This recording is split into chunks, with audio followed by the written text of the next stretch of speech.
Hi, everybody, we're gonna get started. For those of you who don't know me, I'm Kelly Robinson. I'm filling in for Lynham. He couldn't make it today, but I wanted to introduce Dr. Fox. Before I introduce him, I wanted to remind you all to sign in for the sheet over there if you're in the course. Dr. Adam Fox is going to be talking today with us. Adam is a faculty member here at Warnell. He got his bachelor's at Roger Williams University, a master's in Coastal Carolina, and then did his PhD here at UVA. Since 2018, has been faculty at Warnell and is very interested in working on all kinds of marine fisheries and coastal fisheries. Obviously focusing a lot on sturgeon, but there's another types of anadromous fish, sharks, and all sorts of things. So I'm really excited to hear Adam talk today about the work he's doing on sturgeon in particular and Apalachicola River. I'm really happy to be here. Excited to talk about sturgeon. Not that I don't talk about sturgeon pretty much every day, but I was trying to think of a topic for this talk, and I do a lot of things with sturgeon, and I was trying to pick up a thread, and I think the thread I've chosen today is a pretty good story that kind of talks about some of the research that my lab did. So we're talking about Gulf sturgeon in the Apalachicola River, which is in northern Florida. And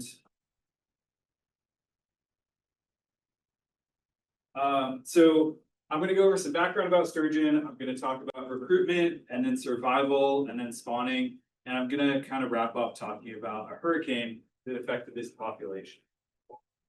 So Gulf sturgeon are native currently to 7 rivers along the Gulf Coast of Florida, from the Pearl River in Louisiana to the Suwannee River in Florida.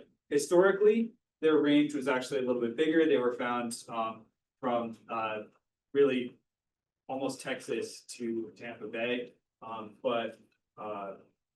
As we'll see, human activities have impacted populations and extirpated some of those populations. They are a large benthic fish, so they tend to associate with the bottom, as you can see the one doing is doing this photo here. They're generally invertebrates. They eat mollusks and worms and crabs and things like that, occasionally small fish. They're long-lived. Gulf sturgeon can live over 50 years, and they're slow to mature. Males mature a little bit earlier than females, but males may not mature until they're more than 5 years old, and females may take more than 7 years. And these are also ancient fish, as my title may have alluded to. Gulf sturgeon are a subspecies of Atlantic sturgeon, and Atlantic sturgeon have been around for 200 million years. So there were Atlantic sturgeon as a species when there were dinosaurs around. And Gulf sturgeon diverged from Atlantic sturgeon sometime in the last about 1 to 2 million years. They are an anadromous fish, like many of the sturgeon that I've studied. So what that means is that adults live in saltwater, but they have to return to freshwater to spawn. Their life cycle requires it. So adults will migrate upstream in the spring to spawning habitat far upriver, often hundreds of kilometers upriver. They need clean gravel and shoals to be able to spawn, and they'll deposit their eggs. Those eggs will stick to the substrate, and the adults return downstream. The eggs hatch and the larvae will drift downstream, and eventually the juveniles will settle in the upper estuaries, kind of right near the head of tide, where it's just barely a little bit salty, but there is still often some tidal action. Juveniles will remain there throughout about their first year and a half, and then they will start to move into the lower estuary as temperatures get colder in the winter. The salinity tolerance of sturgeons is linked to temperature, so as it gets colder, they can handle more salt. And so they move down lower in the river for access to more feeding, and the adults at that same time, and the subadults, are moving out into the Gulf of Mexico, where they travel long distances to go find food. Then in the spring, all life stages return to the lower reaches of the river near the head of tide to spend the summer in fresh water, because the Gulf of Mexico gets so hot that even adults need thermal refuge to be able to survive. And so the juveniles are hanging out with a lot of the adults actually don't even feed in freshwater ever. There's been a bunch of stable isotope work that indicates that. The juveniles obviously are still growing and have to feed during the summer. So Gulf sturgeon experienced major population declines, largely due to overharvest. The caviar fishery really kicked off for Gulf sturgeon in about 1886. And harvest went from a couple thousand pounds of fish a year to almost 500,000 pounds of fish a year within 15 or 20 years or so. And the fishery already began to crash by the early 1900s, although harvest continued, at least in some states, until the second half of the 1900s. And the other reason for Gulf sturgeon population declines is because of habitat fragmentation, the construction of dams. If an anadromous fish like a sturgeon needs to migrate a couple hundred miles upriver to find spawning habitat, and you build a dam on that river, it's not going to be able to complete its life cycle, and the population will be extirpated in that particular river where the dam was built, if there's no spawning habitat they can reach. States began enacting harvest bans on Gulf sturgeon starting in the 1970s, which is pretty late considering the populations had crashed 60 or 70 years before already. But low levels of harvest persisted all the way up until the ESA listed the species as threatened in 1991. By the end of the fishing, it was mostly just Florida that still had harvest. The other states had already enacted moratorium before then. And it wasn't a lot. It was back to a couple thousand pounds of Gulf sturgeon harvested a year. But for a fish that takes a really long time to mature and lives a really long time, even a harvest of a few fish can cause major problems for the population. So currently, habitat fragmentation remains a threat. Dams are still a problem. There have been no major dams that have been removed on any Gulf sturgeon river where they were built. And habitat alteration and degradation is a big problem for them as well. So not only do dams break their life cycle and ability to migrate, but they also change flow regimes and even temperature regimes. And so that really affects the sturgeon below the dams if they're still able to persist there to begin with.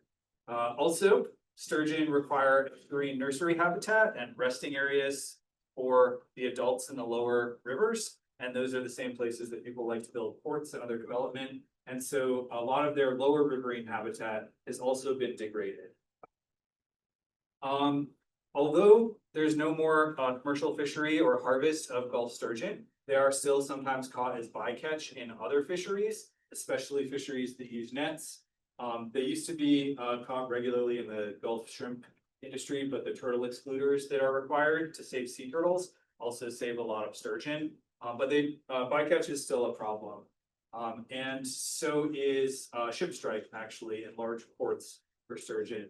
As they're moving through busy ports, they tend to experience increased chances of getting cut in half by large propellers from big cargo ships. And another threat that we're just beginning to understand about Gulf sturgeon is hurricanes, and I'll talk more about that towards the end of this talk. So even though Gulf sturgeon are large, they get to be 8 or 9 feet long, there's still a lot that we don't know about them. We don't know a lot about abundances and population dynamics of many populations. There are 7 different rivers and each one has a genetically distinct population. And we have this information or parts of it for some rivers, but not for others. Their age and growth is poorly understood. Earlier I mentioned a maximum age of 50, but there's still a lot of wiggle room around that, where our aging methods are not as precise as we'd like them to. In several of the rivers where they live, we have no idea where they actually spawn. We know they need clean gravel habitat somewhere upriver, but that's never actually been located. Or if we know where such habitat is, no one's ever collected sturgeon eggs or seen them spawn. And then the populations in the western portion of their range seem to be in worse shape. They're smaller and more fragile than some of the populations in the eastern side.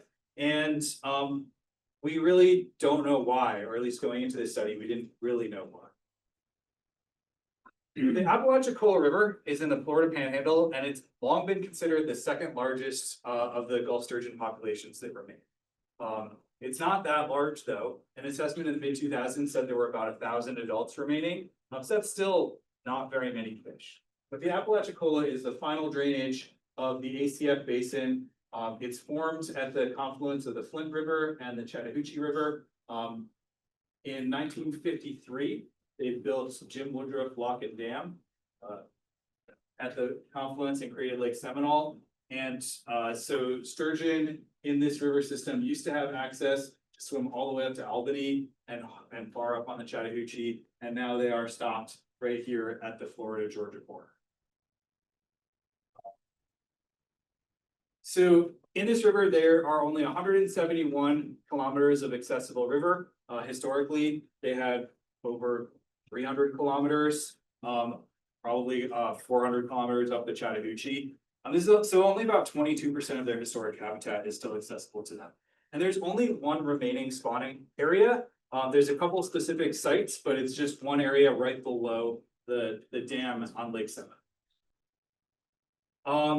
Now that dam is managed by the Army Corps of Engineers, and among other things that they have to do for environmental reasons, the Army Corps is required to maintain minimum flows during the spring spawning period for Gulf sturgeon. So essentially keeping their spawning habitat from drying out, because that's the only place that they can spawn. And the fact that the flows are regulated and regulated for sturgeon is important, and I'll touch more on that later. Now, within the Apalachicola River, here's the dam at Lake Seminole, and here's the mouth on Apalachicola Bay in the Gulf of Mexico. There is a coastal plain tributary river called the Brothers River. It's a really important aggregation area for sturgeon. This has been the prime research area for us and for others in this system. If you remember, I said that every Gulf sturgeon has to come back into the river in the summer because the Gulf of Mexico gets too hot. Well, they largely hang out here. The Brothers River is about 60 feet deep. There's probably some cold groundwater input there. And so it makes it an ideal thermal refuge in the hot Florida summer for sturgeon. It's also important nursery habitat. So Apalachicola River is relatively well studied. From the 1990s to the 2000s, the U.S. Fish and Wildlife Service and some other folks were doing some research there. And since 2013, the University of Georgia has been conducting a long-term study. We've been using the same methods every year since 2013 in this system. And the research I'm going to talk about has been made possible by a series of grad students. These are all the students who have worked on project and gathered data that I'm talking about in this presentation. So they all did a lot of hard work, and this is kind of like carrying the football across the finish line to tell you about. Our funding in this system has largely come from these sources. So the U.S. Fish and Wildlife Service and NOAA, as well as the Army Corps of Engineers. In addition to mandating flows for sturgeon at the dam, they're also required to fund some sturgeon research. And then recently, we finished up a project that was funded with NRDA money that was part of the BP oil spill restoration. And so the NERDA project has really advanced Gulf sturgeon research a lot across their entire range. So the first thing I said I was going to talk about is recruitment. And we had this long-term objective of quantifying the number of recruits or quantifying recruitment of age 1 Gulf sturgeon in the Apalachicola River. So recruitment, if you're not a fisheries person, is the number of new fish entering a population each year. And that's, it's kind of hard to calculate how many fish are being born. But it is a little bit easier to calculate how many age 1 fish we're seeing. So we don't really care. There's really high mortality in the very early life stages. But by the time they reach age 1, we think that their survival is pretty high. And so that's where they really start becoming members of the population. So this picture here, these are Atlantic sturgeon, not Gulf sturgeon, but this is an age 1 sturgeon, and that's an adult. So we're catching these guys. And so the abundance of age 1 fish is our proxy for recruitment in this system. Counting adults is difficult. They're big, they're hard to handle, and maybe more importantly, counting adults doesn't tell you what the current conditions in the system are. these are fish that are living, you know, maybe as long as 50 years. The number of adults reflects how many fish were born decades ago. But if we're able to look at the number of age 1 fish, we know what happened with the previous year's spawn. So they're easier to catch, and changes in spawning success are observable in the juvenile population the next year. So we have a much more responsive way of looking at it. If we're focusing on adults, we can't detect a year class failure for, you know, maybe half a decade, maybe a whole decade. But if we're looking for year class failure and we're looking at age 1 fish, we know within 1 year if there wasn't a successful spawn.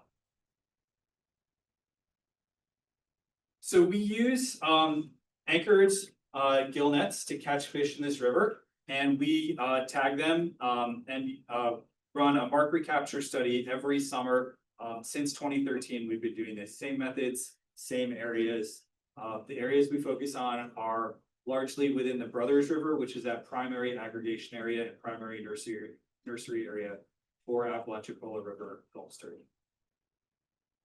Each sturgeon, when it's captured, is measured, it's weighed, and we give it a pit tag, just like a microchip in a dog or a cat, if it doesn't already have one. We also take genetic samples. We take a little clip off of one of their fins and send it off to some collaborators for analysis.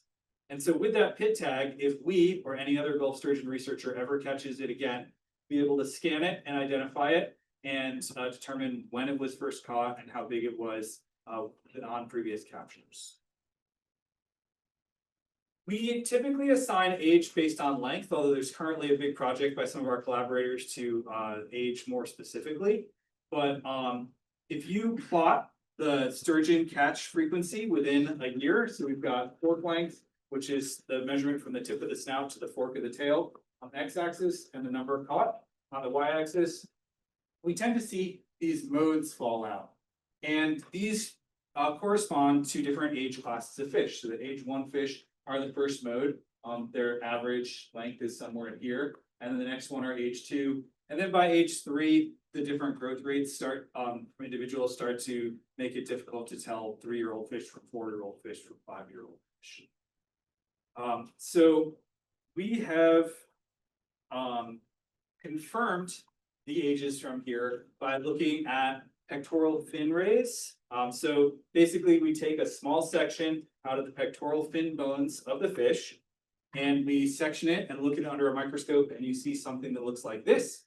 And it has growth rings just like a tree. Each dark band is an annulus, and the dark and light bands correspond to slower and faster growth, which should correspond to seasonal changes. And so each combination of a dark band and a light band indicates 1 year of age for a sturgeon. So we've done that to confirm that when we look at our length frequency histograms, we know what an age 1 fish and what an age 2 fish actually is, and that they correspond to these groups we've made. And we also know that beyond about 700 millimeters, we can't really tell the age based on it.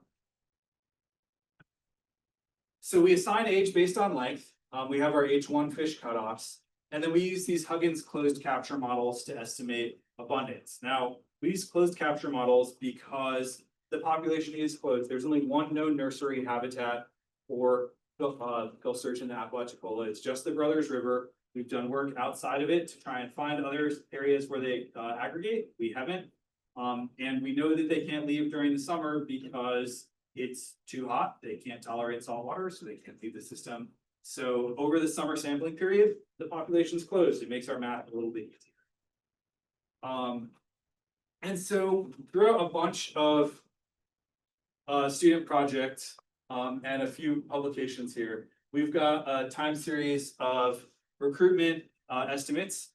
This is a point estimate and a 95% confidence interval from 2013 to 2025. We see about 20 to 210 recruits per year, but do you guys see any trends here?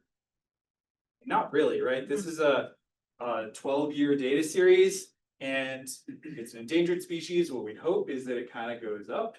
What we don't want to see is that it kind of goes down. And what we're seeing is a mess.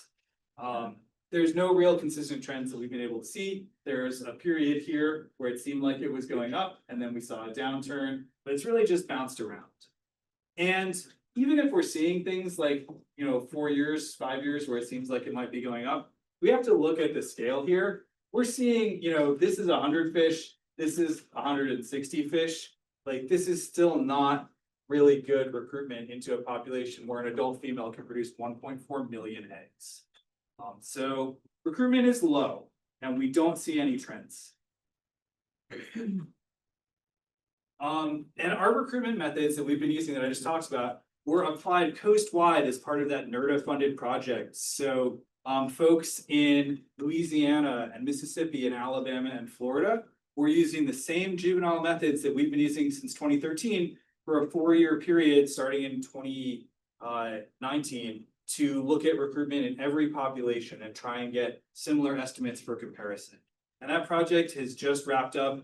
And I was just in a call this morning where people were trying to figure out timeframes for being able to assemble their data so that we can do those comparisons. So because we have this nice 12-year set of juvenile recruitment data, we had the opportunity to investigate some things that might be driving that recruitment. Because that's not really well understood. Like, why are there 50 fish some year and 200 fish other years? So there have been a bunch of hypotheses put out in the literature that were based on various things that people had observed. And so I just want to talk about those 4 hypotheses. They all make sense. So the first one was that increased flows in the spring submerge more hard bottom spawning habitat, right? As the river rises, the hard bottom at the edges gets submerged. More spawning habitat should equal more places to deposit eggs, which should equal more survival of those eggs and early life history stages, which is what ELS stands for. Second hypothesis was that hydropeaking from the dam negatively affects ELS survival. So sturgeon eggs are sticky and they stick to the bottom. And if the dam is putting out large flows and then stopping and sucking water back up and then putting out flows again, that very irregular variable flow could dislodge sturgeon eggs that are stuck on the bottom or flush early life stages out from their hiding spaces. And if you're a tiny little sturgeon that's like an inch and a half long, and you get flushed by a giant wall of water out from the rock you're hiding under, then something is probably going to eat you. That's not going to be great for the population. The third hypothesis that was proposed was that when flows are high in the summer, the floodplain becomes inundated. And when the floodplain is inundated, it lets all sorts of nutrients sort of wash back into the river and improves forage for juveniles.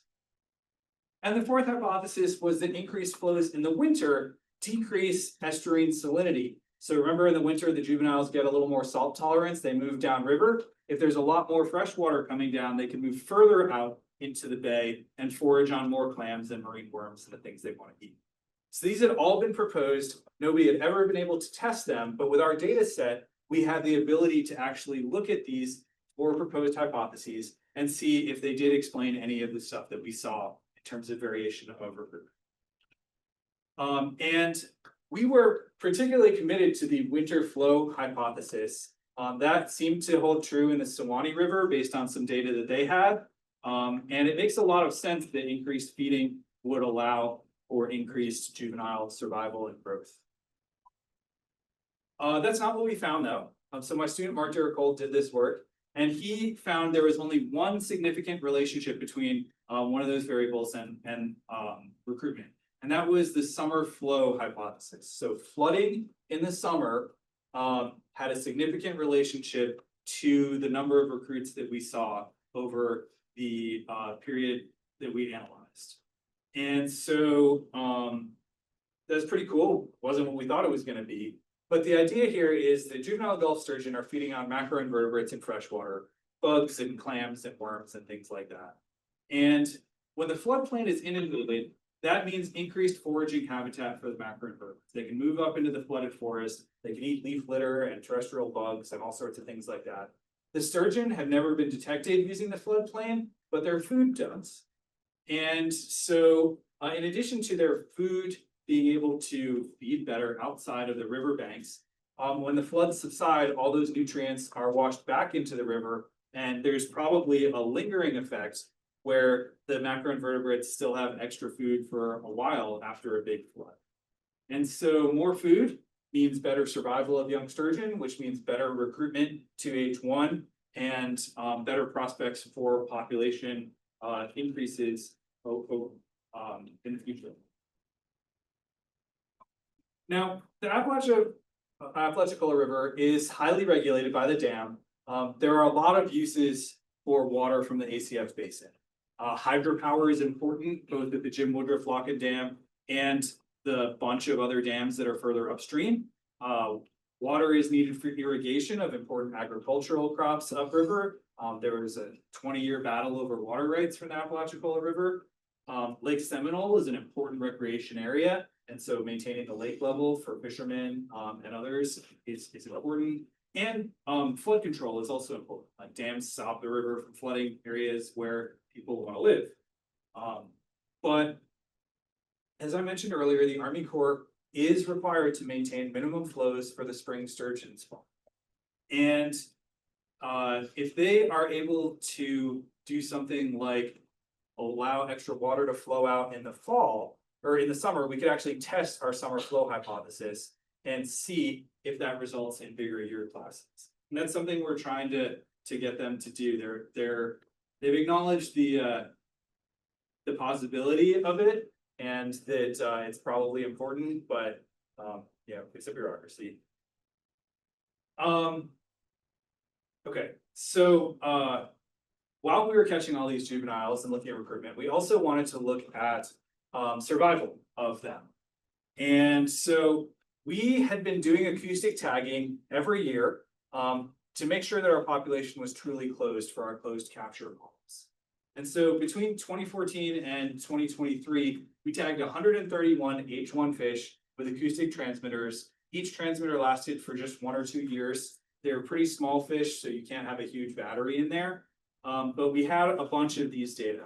And from telemetry data, you can examine survival. It's basically a capture recapture, except you're not capturing them, you're just detecting them as they swim past a receiver and emit their little beeps. So as our juveniles move into the estuary over the winter, there's this hypothesis that they're going to experience increased mortality, right? Because there's big marine predators that don't live in the river, but that live in the Gulf and in the bays. And so we wanted to test this hypothesis. It's been proposed in a bunch of literature. No one was ever able to really look at it because they didn't have the kind of data that we had been collecting for a long time. So Russell Wilson, who graduated last year, did a lot of work to get this one graph that shows H1 survival probability per season. And it does him a disservice to distill it down to just this one figure, but as you can see, there is no decrease in survival probability in the winter. And in fact, survival is really high in pretty much every season. Point estimates were 0.9 or above survival, so 90% chance of making it to the next season. So we were able to actually show that they don't seem to experience increased overwinter mortality, and marine predators are not a big problem for them, or at least not as big as had been hypothesized.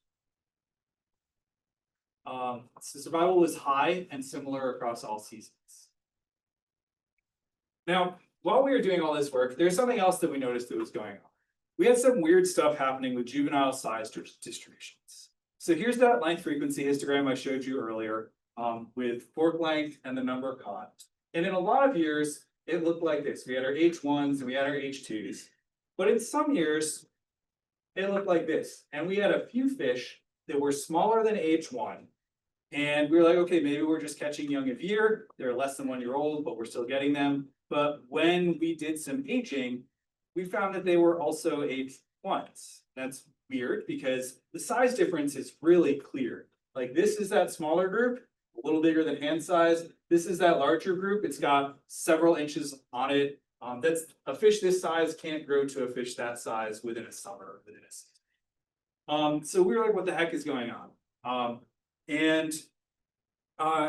We thought that it might be an indication that we're actually seeing not one, but two different spawning runs in the Apalachicola each year. So in some Atlantic sturgeon populations and some other Gulf sturgeon populations, there are two genetically distinct populations in the river at the same time. One population goes up and spawns in the spring. The other population goes up and spawns in the fall. They don't mix. They don't reproduce together, even though they live in the same river. And so we started thinking, well, if these fish are a year and a little bit old, then maybe these fish are from the spawn that happened after that. So if these are spring fish, these are fish from the fall of that same year.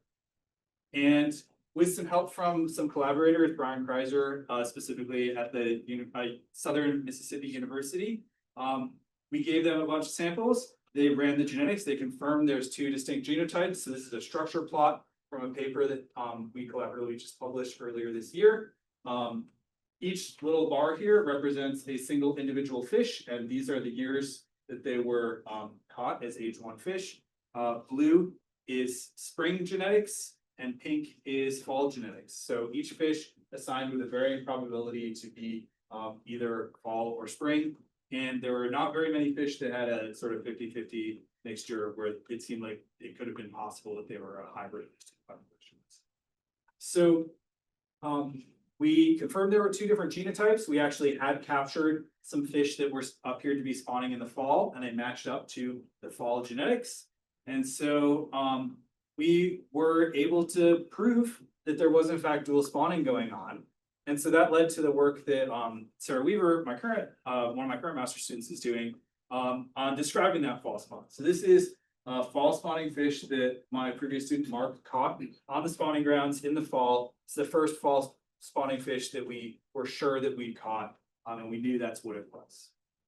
And so Sarah has been going through all of our archival acoustic telemetry of adults and looking for differences, because we never had any reason to really think there was a second spawn until very recently. And so we see in red, this is what a fall spawning run looks like. So the fish is upriver near the dam on spawning habitats in October. And here's it going up again the next year. And then gray is a spring spawn up in March, April. And then the rest of the year, they're all hanging out in the Brothers River in that summer aggregation. So Sarah's work is working on actually describing what the fall spawn looks like. And we have a lot of fish, so I just picked these two examples to show. But it's pretty interesting to be able to put these pieces together like this. So kind of to summarize so far, recruitment seems pretty low, although we are seeing recruitment every year. We found that recruitment is likely linked to floodplain inundation, or at least that's the best driver we've been able to find so far. We did discover that there was, in fact, a second distinct population of fish in the same river. And we've done a little bit of work into fall recruitment, and it seems very low. Fall fish don't spawn every year, and instead of like 20 to 200, we haven't been able to quantify them, but we've caught like 2 or 3 of them every year that we've seen a fall spawn. We found that survival of young juveniles is really high, and that there's no seasonal changes, which had been previously expected. And so, like, in terms of what this means for recovery, well, the big thing is probably still the dam. It's stopping them from reaching 80-something% of their historic spawning habitat. And so if they only have a little bit of where they can spawn left, they're never going to be able to produce as many offspring as they need to. The dam is also causing flow issues. It's preventing those high summer flows that would encourage increased recruitment. And yeah, so dams are bad for sturgeon. We spent all this time to find that out. That's not really. But we also found along the way one other interesting. So in 2018, Hurricane Michael hit our study area, and our long-term data collection allowed us to analyze exactly how the hurricane had affected the Gulf sturgeon in our river. This had never been done before. People assumed that hurricanes were probably bad, but no one ever had a long-term data set with a hurricane in the middle of it to be able to actually quantify the effects. So here's Hurricane Michael making landfall in October 2018, and here's the Apalachicola River, and here's the track that it took, and it basically went straight up the ACF basin, and so pretty much as direct a hit as you could ask for on a river if you were looking for that to study. And immediately after the hurricane, there were reports from Florida Fish and Wildlife Service, or Conservation Commission officers, that there were, dead sturgeon all over the lower river. But they were too busy trying to help people to actually quantify them. So we were never able to get a count of how many dead sturgeon were there. But there were a bunch that were reported, which means there were even more that wouldn't have been. And we were really concerned. So here's a timeline of a year for Gulf sturgeon. And so adults and juveniles, they all come back into the river in March and April. And, by late April or May, everybody's returned for their summer over thermal refuge. And then we also had our young of year in the river coming down from the spawning habitat. And when the hurricane hit in October, every sturgeon in the river was likely to be somewhere pretty close to the Brothers River holding area. So we were worried that this was going to be pretty catastrophic because it had the potential to affect every individual in the entire population. And we were able to actually look at this because we had baseline data before the storm that let us actually quantify it. So we looked at adult movements and migration, we looked at adult mortality, and we looked a little bit at juvenile annual recruitment and the effects on the juveniles. So since 2013, before the hurricane, we've been doing acoustic telemetry of adults. We've been doing mark recapture, sampling, and pit tagging of adults and juveniles. And we've been doing some side scan sonar index counts with our Fish and Wildlife Service partners. I'll come back to that. So here's a map of the lower Apalachicola River. At the time the storm hit, we had 46 active telemetry tags, 41 adults and 5 H1 juveniles had acoustic transmitters in them swimming around. Each of the blue circles here was a listening station to detect those fish. And there were also 3 water quality stations in the area. These yellow triangles, one very low in the estuary, one at the upper end of the Brothers River aggregation area, and then one up at the top by the dam. And the red X's here were where carcasses were reported by law enforcement.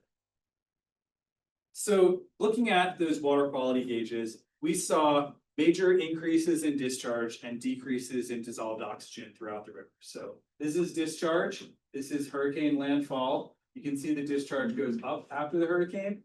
And then this is dissolved oxygen at 3 stations, the lower river, the estuary, and then the green is below the dam. And dissolved oxygen declined dramatically everywhere except for right below the dam. We actually saw some flow reversal too.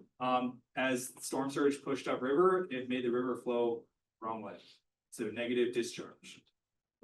So I'm going to zoom in on this period and talk about it a little bit more. So again, the red line with the hurricane is landfall. And so we saw in terms of water level, we saw flow reversal from the storm surge. We saw increased flow from rain upriver as the storm went straight up the river basin. And so after the storm, velocity went up. Velocity went up briefly and kind of a little bit, and then river stage continued to climb for a while. Dissolved oxygen in the lower river and the estuary declined pretty quickly post-storm. So the storm hit on October 10th, and by October 15th, the lower river was basically anoxic. There was a lot of debris coming down the river. There was also a sewage treatment plant that got topped over with water. And so all of that combined to a dramatic decrease in oxygen in the river. Temperature declined slightly, probably because there was a lot of extra water coming down. And then what we saw was that most of the adult Gulf sturgeon in the river left in the time period highlighted by this gray bar. And any sturgeon that left the river or that was not detected leaving the river by October 13th, this gray dashed line, was never detected again. So if it didn't make it out within 3 days of the storm, it's dead. Now, looking at that movement, this is pre-storm. These box mystery plots show time of departure in the fall. And so normally departures happened in October and November. That's when the fish would leave the river to head out to their foraging grounds in the Gulf. 2018, the year of the river, it happened early and it happened very abruptly. It happened in that 3-day time period, if it happened at all for those fish. And then after the storm, it went back to normal. So it seemed like time to leaving the river in the fall was very clearly affected. Re-arrival in the spring, not really affected. That was pretty much the same, even the year right after the storm. But clear difference. So any adult that was detected at the river mouth within 60 hours of landfall survived. That was 22 of them. The other 20 or 19 were never detected again. And none of the H1 juveniles that we had tagged in that river were ever seen again. So they seem to have all perished, especially if they were hanging out in the Brothers River here. This is part of that whole area that went hypoxic or even hypoxic.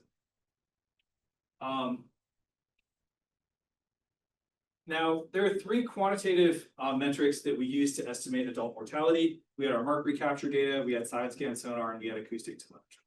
So starting with mark recapture, we had some really bad estimates, one from 2014 and one from 2021. You can see there's enormous confidence intervals of 400 here, but we did see from this data point, it was higher before the storm and it was lower after the storm. Remember, counting adults is hard, it's difficult, we don't usually do it, but we tried to.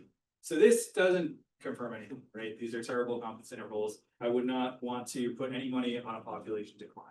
But it's one of three pieces of information that all started to tell us the same thing. So U.S. Fish and Wildlife Service has been doing side scan sonar counts almost every year in the reaches of the river, like the Brothers, where sturgeon tend to aggregate.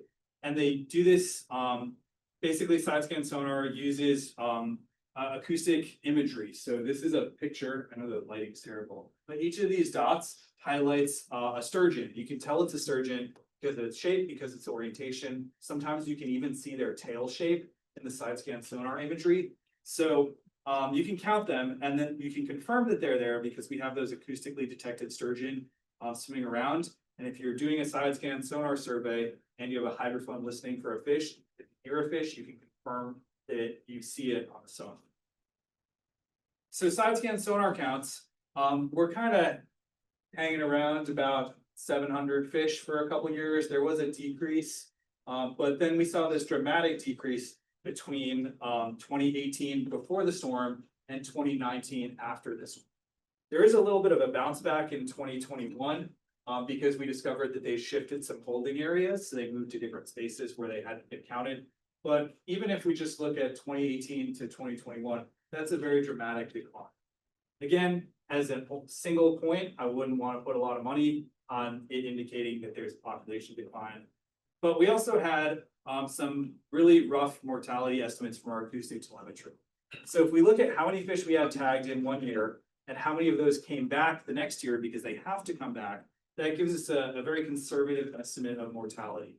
We can't tell tag failures from deaths, and we also can't tell emigration if it decided to be a fraction of a percent of fish they go to a different river instead of their home river. We can't tell that apart from being dead.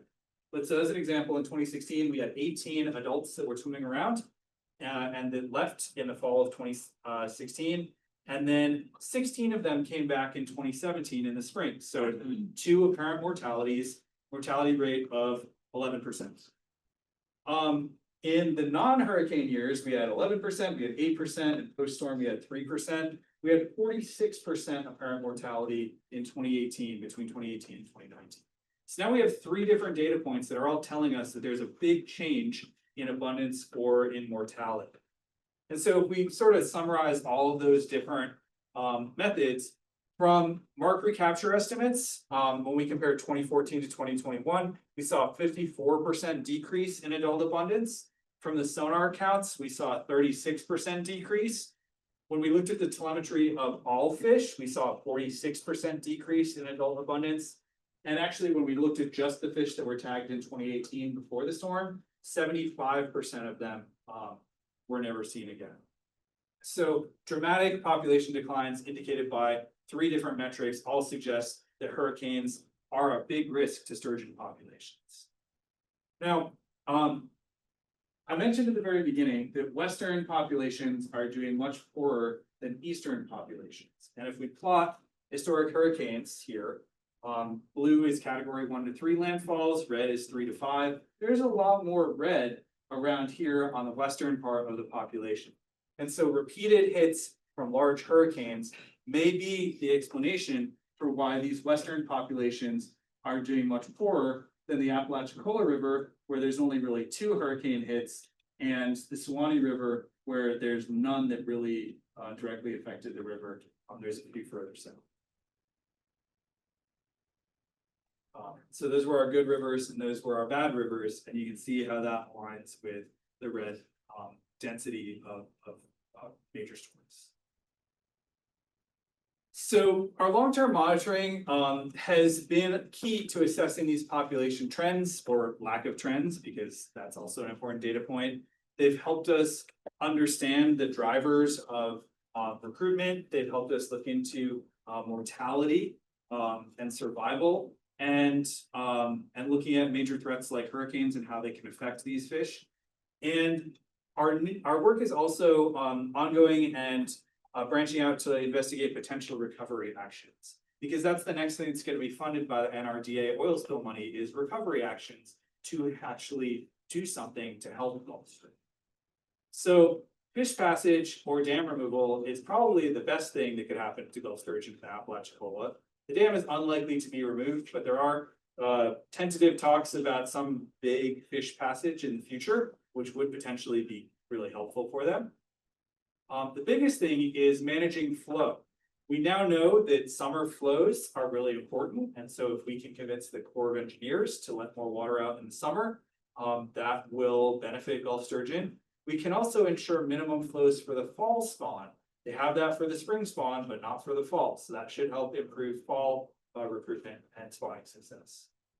And then we're also starting to look into the possibility of maybe doing some streamside rearing, or terrestrial people might have called it head starting, where you capture very early life history or even eggs, and you put them in a fish hatchery that's built on the side of the riverbanks right near the dam, and you grow them up until they're big enough that they're going to have better survival when you let them go.